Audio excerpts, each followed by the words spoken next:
Habari, kwa majina naitwa Sofia Mwasambili, mimi ni farm influencer. Kwa muda wa miezi miwili au mitatu iliyopita nimekuwa nikizungumza sana kuhusu kilimo hai.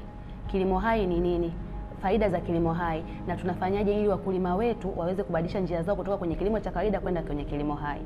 Sasa leo nimekuja na taarifa nzuri sana.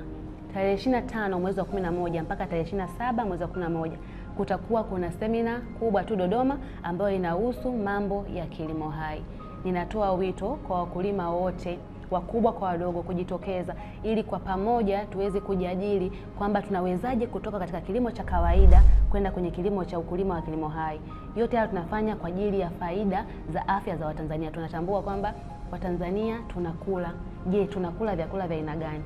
Kwa hiyo nawakaribisha sana wakulima aina zote, wadogo kwa wakubwa, tarehe 25 mwezi wa 11 mwaka 2025 mpaka tarehe 27 mwezi wa 11 mwaka 2025 ili tuweze kujadili haya mambo.